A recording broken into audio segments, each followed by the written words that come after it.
खबरों की शुरुआत करेंगे इस वक्त की बेहद अहम खबर के साथ। ऑपरेशन ऑल आउट से बदल रहे हैं कश्मीर के हालात और बदलते हालात से पाकिस्तान बौखलाहट का शिकार हो गया है।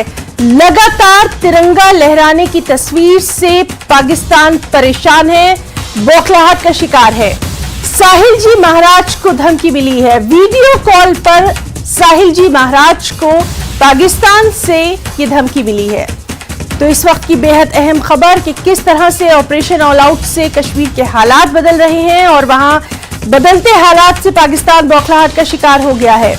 लगातार तिरंगा लहराने की तस्वीर से पाकिस्तान परेशान है और इसी कड़ी के तौर पर साहिल जी महाराज को वीडियो कॉल पर धमकी मिली है और पाकिस्तान से उनको ये धमकी दी गई है।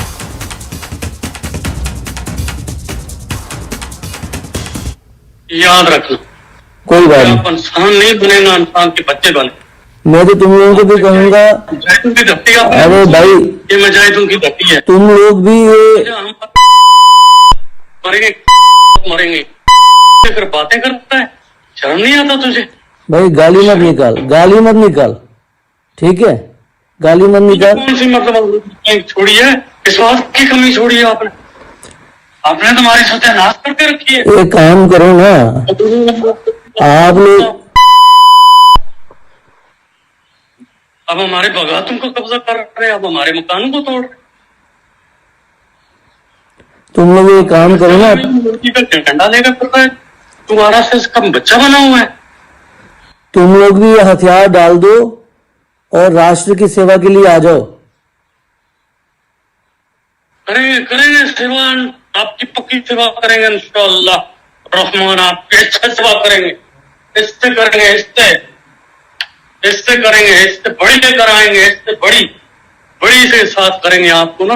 आपके करीब पहुंचे हुए, कोई बात नहीं, से दूर है, कोई बात नहीं, आ जाओ, मैं भी बाप हूँ तुम लोगों का, चिंता मत। आंखों से दूर है, करेंगे तेरा इलाज सब, मैं भी तुम लोगों का बाप हूँ, बनाएंगे हम। अरे मैं भी तुम लोगों का बाप हूँ, डरने वाला नहीं हूँ। आ जाओ, किसने आना होगा, आ जाओ। तुम जय श्री राम हिंदुस्तान। 2020 में भी हमें पाकिस्तान से मारने की धमकी दी गई थी, फिर 2022 में, अभी हाल ही में 8 फरवरी को शाम 4 बजे हमें 6-7 बार कॉल आती है व्हाट्सएप पे, वीडियो कॉल हम उठाते नहीं है। बाद में जब हमने उठाई कॉल तो 2 व्यक्ति हैं जो विद आर्म्ड हथियारों के साथ बैठे हुए हैं और हमें मारने की धमकी दे रहे हैं। उसका कारण ये बता रहे हैं कि तुमने जो डिस्ट्रिक्ट पुलवामा में और डिस्ट्रिक्ट पुलवामा में हमने 15 अगस्त को झंडा चढ़ाया था। डिस्ट्रिक्ट कुलगाम में कुंड एक क्षेत्र है, वहां पर कुंड एक ऐसी जगह है डिस्ट्रिक्ट कुलगाम जिसे हब माना जाता है आतंकवादियों का। वहां पर जाकर के हमने 26 जनवरी 2023 को झंडा लहराया, जिसकी वजह से उन लोगों को वो आहत हो गए कि एक भगवाधारी यहाँ पे आके झंडा लहरा रहा है। इसलिए उन्होंने कहा कि 2 बार तुमने झंडा चढ़ा दिया है, अब तीसरी बार नहीं चढ़ा पाओगे। इसकी सूचना हमने कंसर्न पुलिस चौकी पर, पुलिस स्टेशन में दे दी है और पुलिस अपनी कार्रवाई जो है वो कर रही है। हमारे साथ मौजूद है senior editor news 18 Jammu Kashmir Ladakh Himachal Tejen Singh Sodhi. Tejen ji, पहले गैर मकामियों को वहां पर परेशान किया जा रहा था, उनकी हत्याएं की जा रही थी, माइग्रेंट कश्मीरी पंडितों को हिरासा किया जाता रहा और अब ये नई खबर आ रही है, लगातार बौखलाहट का शिकार है पाकिस्तान। आपसे इस खबर पर तफसीलात चाहेंगे, किस तरह से आप देखेंगे इसको? देखिए हिना, साहिल जी महाराज बाल संत हैं जो जम्मू कश्मीर में काफी जो मजहबी काम कर रहे हैं, लोग उन्हें काफी मानते हैं, काफी जानते हैं और देश के वो काफी इस तरह की गतिविधि करते हैं कि कश्मीर में जाके कई बार उन्होंने तिरंगा भी लहराया है। लेकिन पहले भी, जैसे उन्होंने खुद बताया कि पहले भी 2020 में उन्हें पाकिस्तान से धमकी मिली है। अब फिर कुछ दिन पहले उन्हें पाकिस्तान से व्हाट्सएप पे वीडियो कॉल की गई और उन्हें इसलिए धमकी दी गई, ये कहा गया कि आप पे एक्शन किया जाएगा कि आपने जो है 26 जनवरी को कश्मीर में, साउथ कश्मीर में तिरंगा फहराया है। जी जी। और उन्हें ये कहा गया कि आपने जो तिरंगा फहराया है, आप लोग जो हिंदुस्तान है वो कश्मीरियों पे जुल्म कर रहा है, तो आप पे जो कार्रवाई की जाएगी। लेकिन देखिए, ये बिल्कुल आपने बिल्कुल सही कहा कि पाकिस्तान और पाकिस्तान में बैठे जो आतंकी हैं उनकी बौखलाहट है, क्योंकि जम्मू कश्मीर के जो नागरिक हैं, जम्मू कश्मीर के जो रहने वाले लोग हैं, वो खुद भारत के उन्हें मालूम है कि उनका जो भविष्य है, उनका जो प्रेजेंट है, वो भारत के साथ ही महफूज है। इसलिए वो भारत का जो तिरंगा है उसे फहरा रहे हैं। लेकिन इस तरह की धमकी देना एक रिलीजियस लीडर को जो पॉलिटिक्स से काफी दूर है, उनका सिर्फ एक रिलीजन का जो रिलीजियस लीडर है, उन्हें धमकी देना, उनके साथ गाली गलौज करना, ये साफ दर्शाता है कि किस तरह से पाकिस्तान और पाकिस्तान में बैठे हुए आतंकी जो हैं वो बौखलाहट का शिकार हो रहे हैं, क्योंकि जम्मू कश्मीर के लोगों ने उन्हें पूरी तरह से नकार दिया है। जी हिना, बिल्कुल तेजन जी। और जिस तरह से लगातार हम खुद वहां के हालात देख रहे हैं पाकिस्तान के, कि दाने दाने को मोहताज है, कर्ज में पूरी तरह से डूबा हुआ है, तो कहीं ना कहीं ध्यान भटकाने की भी इस तरह की ये जो लगातार कोशिशें की जा रही हैं। लेकिन इससे अब हमारे यहाँ पर हौसला कम नहीं होगा, बल्कि और शिद्दत से लोग जो हैं वो अपने भारत के लिए जो हुब्बुल वतनी का, देशभक्ति का जज्बा है, वो कहीं ना कहीं लगातार बढ़ता जा रहा है। 26 जनवरी को हमने देखा था इसका मुजाहरा। और देखिए हिना, बिल्कुल सही कहा, इस तरह की जो गीदड़ भपकियां हैं उनसे जम्मू कश्मीर के लोग डरने वाले नहीं हैं। पाकिस्तान ये चाहता था कि 5 अगस्त 2019 के बाद जब धारा 370 हटाई गई तो जम्मू कश्मीर के लोग सड़कों पे आ जाएंगे, यहाँ पर कत्लो गारत होगी, और पाकिस्तान इस चीज का नाजायज फायदा जो है वो उठाने की पूरी तैयारी करेगा, पूरी कोशिश करेगा। लेकिन जो पाकिस्तान को मुंह की खानी पड़ी है, हर बार पाकिस्तान ने ये देखा कि जम्मू कश्मीर के लोगों ने पाकिस्तान और पाकिस्तान की साजिश को पूरी तरह से रिजेक्ट किया है, उसे उन्होंने जो है नहीं माना है। तो एक बौखलाहट है, इसलिए जैसे आपने शुरू में ही बताया कि पहले कश्मीरी पंडितों को टारगेट किया गया, माइग्रेंट लेबरर्स को टारगेट किया गया, और अब उन लोगों को धमकी दी जा रही है जो भारत का तिरंगा, भारत का झंडा जो है वो कश्मीर में फहरा रहे हैं। तो ये बौखलाहट ही है। एक तरफ पाकिस्तान देखिए दाने दाने के लिए मोहताज है, लोगों को वहां पर एक दूसरे के साथ झगड़ना पड़ रहा है, एक बोरी आटे के लिए वहां पर लोगों को चावलों की कमी है, हर चीज की कमी है पाकिस्तान में। लेकिन पाकिस्तान की जो सरकार है, पाकिस्तान की जो आर्मी है, वो अपने सर्वाइवल के लिए सिर्फ जो कश्मीर का राग है वो हमेशा से अलाप रही है, चाहे वो लोकल लेवल पे हो, चाहे इंटरनेशनल कम्युनिटी के सामने हो। पाकिस्तान अपनी हरकतों से बाज नहीं आ रहा, और ये उसी हरकतों के कड़ी में एक फिर से यही अब रिलीजियस लीडर्स को टारगेट करना, उन्हें धमकी देना, ये उसी साजिश का एक हिस्सा नजर आ रहा है। जी हिना, बिल्कुल तेजन जी, बहुत बहुत शुक्रिया आपका अदा करना चाहेंगे तमाम तर एनालिसिस के लिए, तज्जिए के लिए, और लगातार इस खबर पर क्या कुछ आगे रिएक्शंस रहेंगे वो भी हम अपने नाज़रीन को बताते रहेंगे। बहुत बहुत शुक्रिया आपका तमाम तर डिटेल्स के लिए।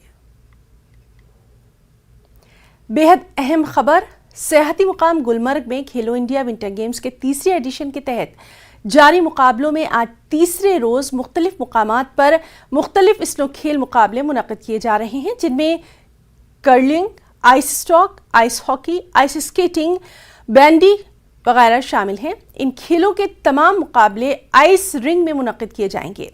क्रॉस कंट्री, स्नो शूज और दीगर खेलों के मुकाबले गोल्फ क्लब के मुकाम पर होंगे। इसी तरह स्की, मॉनिटरिंग और अल्पाइन जाइंट स्लैलम सतह समुद्र से 14,000 फीट की बुलंदी पर वाक़े कंगडूरी में मुख्तलिफ उम्र के ज़ुमरों से ताल्लुक़ रखने वाले सीनियर और जूनियर बॉयज़ एंड गर्ल्स खिलाड़ी इन मुकाबलों में बढ़ चढ़ कर हिस्सा ले रहे हैं। आपको बताएं कि गुलमर्ग में खेलो इंडिया विंटर गेम्स 10 फरवरी से शुरू हुए हैं, 14 फरवरी तक ये यहाँ जारी रहेंगे। इस खास इवेंट में मुल्क की 29 रियासतों और मरकजी ज़ेर इंतज़ाम इलाकों से 1500 से ज़्यादा खिलाड़ी हिस्सा ले रहे हैं।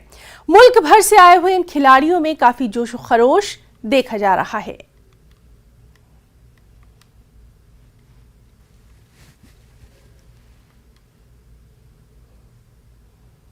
गुलमर्ग में खेलो इंडिया का आगाज हो गया है और उस सिलसिले में गुलमर्ग के अंदर जो 1500 से जायद खिलाड़ी आ चुके हैं और इस बर्फ से ढकी चादर पर उन 1500 से जायद खिलाड़ियों के लिए इंतजाम करना, वो इंतजामिया के लिए और ख़ास तौर पर गुलमर्ग डेवलपमेंट अथॉरिटी और बाकी जो मुख्तलिफ महकमे यहाँ पे हैं उनके लिए कठिन मराहिल से गुजरना पड़ता है। और उन तमाम चीज़ों के साथ बात करने के लिए हमारे साथ केबल कार के मैनेजिंग डायरेक्टर और गुलमर्ग डेवलपमेंट अथॉरिटी के चीफ एग्जीक्यूटिव ऑफिसर गुलाम जिलानी जरगर साहब। सर, सबसे पहले आपका खैर मकदम, बताइए जिस तरह गुलमर्ग में इस तरह तीसरा जो खेलो इंडिया है उसमें मेज़बानी का शरफ आपको हासिल हुआ है यहाँ पे और काफ़ी कठिन मराहिल से गुजरना पड़ता है, तमाम इंतजामात को हतमी शक्ल देना और फिर तमाम लोगों के लिए अकोमोडेशन, सारी चीज़ें फराहम करना, देखभाल करना, और कैसे देखते हैं आप इस सारे मराहिल को? देखिए, पहले ही हम खुश हैं कि गुलमर्ग को ऐसा एजाज़ मिला है कि 3rd खेलो इंडिया यहाँ पे शुरू हो चुके हैं। हम खुश हैं, इससे ना कि स्पोर्ट्स एक्टिविटीज़ में इजाफा हो जाएगा, गुलमर्ग की मशहूरियत भी हो जाएगी। एक प्लेटफॉर्म ये हमारे लिए भी मिलता है कि गुलमर्ग को हम सेल करें, गुलमर्ग को हम पॉपुलराइज करें। विंटर हमारे लिए एक चैलेंज रहता है, यहाँ का मैनेजमेंट करना, यहाँ पे फैसिलिटीज़ अवेलेबल रखना। अब जबकि इतना बड़ा इवेंट हो, इतने ज़्यादा खिलाड़ी हमारे यहाँ हो, इतनी बड़ी डिग्निटरीज आ रही हैं, उनके लिए यहाँ पे फैसिलिटीज़ क्रिएट करना, उनके लिए इंफ्रास्ट्रक्चर तैयार रखना, उनके लिए उनको कंफर्टेबल बनाना, ये हमारे लिए एक चैलेंज रहता है। बट थैंक गॉड एंड सारे जो सिस्टर डिपार्टमेंट्स हैं, जो भी हमारे चाहे डिस्ट्रिक्ट एडमिनिस्ट्रेशन हो, चाहे हमारा सब डिविजनल इंतज़ामिया है या हमारे सिक्योरिटी एजेंसीज़ हैं, पुलिस है, भरपूर ताउन देते हैं यहाँ पे गुलमर्ग डेवलपमेंट अथॉरिटी को। गुलमर्ग डेवलपमेंट अथॉरिटी को मोस्टली यहाँ पे कोऑर्डिनेशन का रोल होता है। सबसे बड़ा चैलेंज हमारा था यहाँ पे स्नो क्लियरेंस और जो टंगमर्ग से गुलमर्ग रोड है उसको ओपन रखना।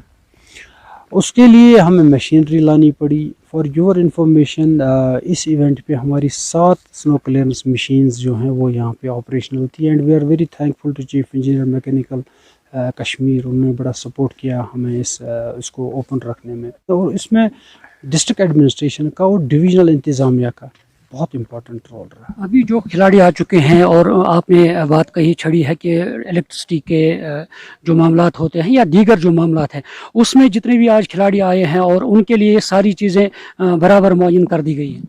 बराबर मुअय्यन कर दी गई है। कहीं पे 2 दिन से हम यहाँ पे हैं, बर्फ़बारी भी हो रही है, तो 2 दिन से हमें कोई ऐसी कंप्लेंट नहीं आई कि कहीं पे इलेक्ट्रिसिटी की प्रॉब्लम थी, कहीं पे कोई प्रॉब्लम पानी की प्रॉब्लम थी या कहीं पे भी कोई स्नो क्लियरेंस की प्रॉब्लम है।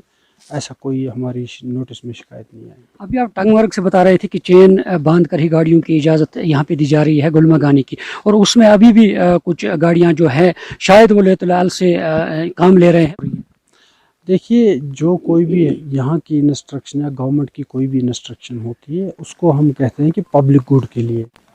ये जो इंस्ट्रक्शंस हमने लगा दिए हैं ये सिर्फ लोगों की भलाई के लिए है। लोग सेफ रहें, सेफली गुलमर्ग आएँ, यहाँ का गुलमर्ग जो है एंजॉय करें, यहाँ का एडवेंचर रिस्पॉन्सिबिलिटी में हमारी भी सेफ्टी है, उसी में सब लोगों की भलाई। लास्ट में एक सवाल है सर, क्योंकि कल से हम देख रहे हैं काफ़ी विंड यहाँ पे है, हवाएं चल रही है, तो उस हवाले से क्योंकि बाहर से जो खिलाड़ी आए हैं कुछ लोगों को पता भी नहीं होता है, तो उनके लिए क्या कुछ एहतियाती तदाबीर अपनानी चाहिए? आप सही बोल रहे हैं, मौसमी हालात जो हैं वो हमारे कंट्रोल में नहीं है। खिलाड़ियों से यही अपील है, उनसे गुजारिश है कि निराश ना हो। कल तक हो सकता है मौसमी हालात यहाँ पे ठीक हो जाए, तो इट्स अ पार्ट ऑफ, इस पे हमारा कोई कंट्रोल नहीं है, बट वी होप, हम पूरी उम्मीद करते हैं कि कल सारे इवेंट्स, इवन कुंडोरी के इवेंट्स हमारे चल जाएंगे। नाजरीन, ये थे गुलमर्ग केबल कार के मैनेजिंग डायरेक्टर गुलाम जिलानी जरगर साहब, और उन्होंने साफ तौर पर कहा कि तमाम जो इंतजामात खेलो इंडिया के थे वो यहाँ पे मुकम्मल है और किसी तरह की कोई अब तक शिकायत नहीं आई है, और बच्चे जो हैं उनके लिए जो भी इंतजामात अंदर के है जो गुलमर्ग डेवलपमेंट अथॉरिटी के अंदर आते हैं वो सब मुकम्मल है और किसी तरह की कोई उसमें लेतुलाल नहीं है। फिरोज मनी के साथ मुनीर हुसैन, न्यूज़ 18 गुलमर्ग। और हमारे साथ मौजूद हैं हमारे साथी मुनीर हुसैन हुर्रा। मुनीर, आज की हम तफसीलात चाहेंगे और सबसे अहम बात ये देखने में आ रही है कि काफी जोशो खरोश से वहां पर न सिर्फ खिलाड़ी बल्कि जो सयाह आ रहे हैं वो भी वहां पर बेहद जोशो खरोश के साथ इन खेलों का हिस्सा बन रहे हैं। चूंकि आप वहां पर मौजूद हैं, आप इसकी सही तस्वीर नाज़रीन तक पहुंचाइए। देखिए ना, जिस तरह आज खेलो इंडिया का तीसरा दिन है और कल भी मुख्तलिफ मुकाबले हुए हैं मुख्तलिफ मकामात पे, और आज भी यानी 9:30 बजे से ही जो मुकाबले हैं करीबन 9 मुकाबले आज होंगे और जो मुख्तलिफ जगहों पे होंगे इसी गुलमर्ग में। और कल जिस तरह मौसम यानी बर्फबारी हो रही थी, मौसम खराब था पिछले 2 दिनों से, और उस वजह से जो खिलाड़ी हैं वो बीच बीच में निराश हो रहे थे। और कल भी जो कोंगडोरी के मुकाम पे मुकाबले होने थे, अल्पाइन जेंट सलालम के मुकाबले, और वहाँ तेज हवाएं चलने की वजह से वहां पे वो पोस्टपोन कर दिए गए थे कल, और आज वहीं पे वो मुकाबले होंगे। और कल जो खिलाड़ी थे उनके वो मायूस नजर आ रहे थे। और आज जिस तरह हम यहाँ पे दिखाएंगे गुलमर्ग की, आज सुबह सवेरे से धूप खिली है और जिसकी वजह से जो खिलाड़ी हैं उनके चेहरों पर जो है वो यानी मुस्कान खिली हुई है, काफी खुश नजर आ रहे हैं, जिसकी वजह से आज धूप खिली है। और इस तरह धूप को लेकर अगर हम गुलमर्ग की बात करें तो यहाँ पे आज अच्छी तरह जो मुकाबले हैं, कल जो कुछ परेशानियां लाहक हुई है मुकाबलों में, क्योंकि कोंगडोरी के सतह समंदर से 14,000 फुट की बुलंदी पर जो जगह है कोंगडोरी जगह, वहां पे मुकाबले नहीं हो पाए क्योंकि विंड की वजह से वो पोस्टपोन करने पड़े और उन खिलाड़ियों को वापस लाना पड़ा वहां से। आज वहीं पे वही मुकाबले होंगे और गुलमर्ग बाउल के अंदर जो आप यहाँ हमारे नाज़रीन स्क्रीन पे ये तस्वीरें देख रहे हैं, इसी बाउल के अंदर मुख्तलिफ स्लोप्स हैं, उन स्लोप्स पे मुख्तलिफ मुकाबले होंगे आज। और इसी तरह आइस रिंक में भी मुख्तलिफ मुकाबले आज दिन भर जारी रहेंगे और शाम देर तक वो जारी रहेंगे। और इस तरह कुल मिला के जो मुल्क भर से यहाँ पे खिलाड़ी आए हैं और काफी खुश नजर आ रहे हैं, क्योंकि हम हर रोज गुज़श्ता 2 रोज से हम लगातार उन बच्चों से बात कर रहे हैं और वो खुशी से फूले नहीं समाते हैं, क्योंकि गुलमर्ग के अंदर इस तरह विंटर गेम्स के इनेकाद की वजह से वो यहाँ उन्हें प्लेटफॉर्म फराम हो रहा है, अपनी जो खेल का मुजाहरा वो कर रहे हैं, मेडल जीतने की कोशिश कर रहे हैं। और आज भी मुख्तलिफ जगहों पे मुख्तलिफ सेमीफाइनल्स के मुकाबले होंगे और कल फाइनल्स भी होंगे। और इस तरह कुल मिला के गुलमर्ग में एक ये अच्छा प्लेटफॉर्म है मुख्तलिफ जो मुल्क भर से बिल्कुल मुनीर, और बेहद खूबसूरत तस्वीरें हम अपने नाज़रीन तक पहुंचा रहे हैं। चमचमाती बर्फ पे ये जो खिली खिली धूप दिखाई दे रही है, तो आज का ये जो दिन है यकीनन बेहद खुशगवार रहने वाला है। आगे भी लगातार आपसे अपडेट लेते रहेंगे। बहुत बहुत शुक्रिया आपका तमाम तर तफसीलात और खूबसूरत तस्वीरें हमारे नाज़रीन तक पहुंचाने के। एक अहम खबर आपको दे दें, हदबंदी यानी डिलिमिटेशन को चैलेंज करने वाली अर्जियों पर 13 फरवरी को फैसला होगा। सुप्रीम कोर्ट सुनाएगी ये फैसला। जस्टिस अभय एस ओका की बेंच सुनाएगी ये फैसला। श्रीनगर के रिहायशी हाजी अब्दुल गनी खान और मोहम्मद अयूब मट्टू की दरखास्तों पर फैसला होना है। मरकजी हुकूमत, जम्मू कश्मीर इंतजामिया और इलेक्शन कमीशन ने इस दलील को गलत करार दिया था। जम्मू कश्मीर से आर्टिकल 370 हटाने से मुतालिक मसले पर गौर नहीं किया जाएगा। तो बेहद अहम ये खबर, जिस पर मजीद डिटेल्स हासिल करेंगे। हमारे साथ मौजूद है हमारे साथी सुशील पांडे। सुशील, बेहद अहम ये खबर है, हदबंदी यानी डिलिमिटेशंस को चैलेंज करने वाली अर्जियों पर 13 फरवरी को फैसला होगा, डिटेल्स चाहेंगे। जी देखिए, है ना, बिल्कुल साफ तौर से ये एक बड़ी याचिका थी जिसमें श्रीनगर के रहने वाले अब्दुल हाजी गनी की तरफ से एक याचिका सुप्रीम कोर्ट में दाखिल की गई थी और ये कहा गया था कि केंद्र सरकार के द्वारा जम्मू कश्मीर में जो परिसीमन करवाया जा रहा है, यानी जो डिलिमिटेशन की प्रक्रिया अपनाई गई है वो संविधान के नियमों के खिलाफ है। बहरहाल इसी पर फिलहाल सुप्रीम कोर्ट ने अपना फैसला 13 फरवरी को सुनाना है और इस मामले में केंद्र सरकार और चुनाव आयोग ने हाजी अब्दुल गनी की याचिका का विरोध किया था। केंद्र सरकार की तरफ से ये कहा गया था कि जो परिसीमन की प्रक्रिया है वो तय नियमों के मुताबिक की जा रही है। हालांकि जो हाजी अब्दुल गनी है उन्होंने कहा है कि जिस तरह केंद्र सरकार ने डिलिमिटेशन की प्रक्रिया अपनाई है उसमें कुछ शहरों को उन्होंने बढ़ाया है और जो वोट बैंक है जहां पर वोटर ज्यादा रिफ्लेक्ट कर रहे हैं वहां पर उन्होंने कम कर दिया है। तो ये जो प्रक्रिया अपनाई गई है केंद्र सरकार के द्वारा वो मनमाना है, लिहाजा संविधान आर्टिकल 14 और 21 का वायलेशन करता है। सुप्रीम कोर्ट ने इस पूरे मामले में चुनाव आयोग को भी सुना और केंद्र सरकार को भी सुना। हिना, केंद्र सरकार की तरफ से ये कहा गया था कि जब डिलिमिटेशन की प्रक्रिया पर कोई नोटिफिकेशन अगर सरकार की तरफ से जारी कर दिया जाता है, चुनाव आयोग की तरफ से जारी कर दिया जाता है, तो जो अदालत है वो उसकी समीक्षा नहीं कर सकता है, यानी कि कोर्ट उस मामले में हस्तक्षेप नहीं कर सकता है।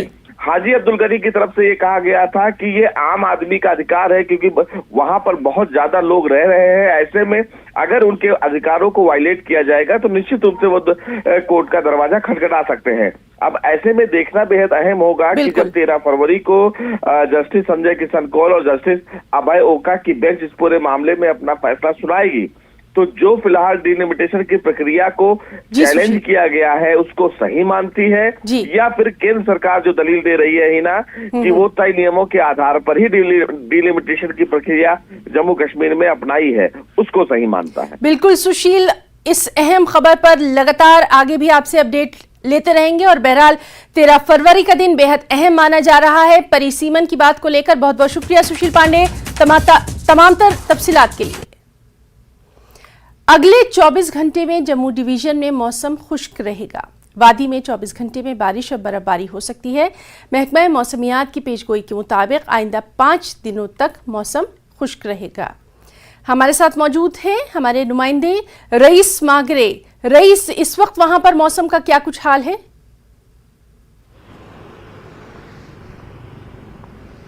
जी हाँ, बिल्कुल। अगर हम श्रीनगर की बात करें तो अभी मौसम यहाँ पे जो है वो खुशगवारी है। हालांकि हल्की फुल्की बर्फबारी जो है वो शुरू हो गई है और कश्मीर के विभिन्न क्षेत्रों में हम देख रहे हैं सुबह से ही कि बारिशें हो रही हैं। इसके साथ साथ थोड़ी सी बर्फबारी भी हो रही है। तो आने वाले कुछ दिनों में मौसम जो है वो पूरी तरह से ड्राई ही रहेगा। और जम्मू की अगर हम बात करेंगे तो जम्मू में भी जो ड्राई मौसम है वो जारी रहेगा। तो आने वाले 24 घंटों में यहाँ पे मौसम जो है कहीं कहीं पे बारिशें और इसके साथ साथ जो है बर्फबारी जो है वो हो सकती है।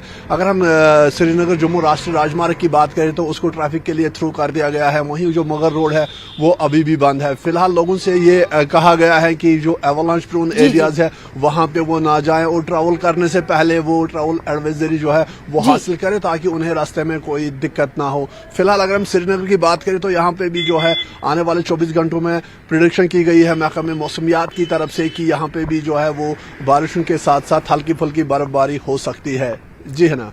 बिल्कुल रईस, तो ये रहा मौसम का हाल हमारे नाज़रीन के लिए। बहुत बहुत शुक्रिया रईस आपका तमाम तर तफसीलात और तमाम तर तस्वीरें हमारे नाज़रीन तक पहुंचाने के लिए। करना, केरन और मिज़िल के तीनों सड़क राब्ते आमदोरफ्त के लिए बंद पड़े हैं। इसकी वजह से लाखों अफराद का राब्ता जिला सदर मुकाम से मुनक़ते हो गया है। करना की 3 लाशें हंदवाड़ा अस्पताल के मुर्दाखाने में 5 दिन से दरमांदा हैं। इनके लवाहिकीन करना में इनके आखिरी रस्मात अंजाम देने का इंतजार कर रहे हैं, लेकिन बर्फबारी की वजह से सड़क रास्ता बहाल नहीं हो रहा है और हवाई सर्विसेज भी दस्तयाब नहीं है। आवाम को काफ़ी दिक्कतों का सामना है। करना के लोग पिछले 4 दिन से करना में एहतजाज पर बैठे हैं। इससे बड़ा अलमिया क्या हो सकता है कि अब बर्फबारी रिश्तों पर भी हायल हो गई। 3 लाशों के मुंतजिर करना के हजारों अफराद लवाहिकीन के साथ अपनों के आखिरी दीदार के लिए पिछले 5 रोज से तड़प रहे हैं। जी हाँ, करना कुपवाड़ा शाहरा पिछले 5 रोज से भारी बर्फबारी की वजह से बंद पड़ी है, जबकि हवाई सर्विस भी मुअत्तल है। करना की आवाम इस वक्त किस मुसीबत में है ये वही लोग जान रहे हैं कि यहाँ पर 3 लाशें जो हैं वो हंदवाड़ा में दरमांदा पड़ी है और उनके जो रिश्तेदार हैं वो उनकी आखिरी रसूमात अंजाम देने के लिए करना में तरस रहे हैं। यानी कि तंग आमद व जंग आमद की सूरत हाल पैदा हो गई है। यूटी सरकार के साथ साथ मरकजी सरकार से यही गुहार लगा रहे हैं कि फौरी तौर पर साधना टनल की तामीर का काम शुरू किया जाए। करना के आवाम पिछले 4 रोज से लगातार मिनी सेक्रेटरीट करना, श्रीनगर और कुपवाड़ा में धरने पर बैठे हैं। वो यही मुतालबा कर रहे हैं कि करना के आवाम के लिए एक तोहफा दिया जाए। करना में साधना टनल की तामीर का काम हंगामी बुनियादों पर शुरू किया जाए ताकि करना के आवाम को हमेशा के लिए इन मुसीबत से छुटकारा मिल पाता। नेटवर्क 18 के लिए लाइन ऑफ कंट्रोल के कुपवाड़ा से यहिया सुल्तान।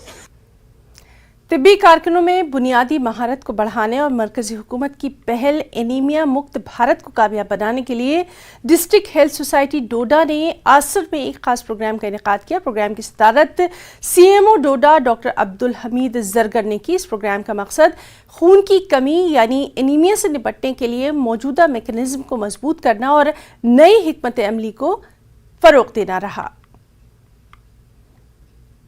इस डिस्ट्रिक्ट में पहले 2-3 बार BMO भी रह चुका हूँ और प्रॉपरली मैंने यहाँ सर्विस भी बहुत ज़्यादा की, मगर मुझे लगता है कि पहली बार यहाँ पे इस डिस्ट्रिक्ट में CME ऑर्गेनाइज हुई, और जिसमें फ़िलहाल हमने, क्योंकि गवर्नमेंट ऑफ इंडिया का ये बहुत बड़ा इनिशिएटिव है कि एनीमिया मुक्त भारत होना चाहिए हमारी कंट्री, तो इसी को हमने यहाँ पे आज इसी टॉपिक को डिस्कस किया।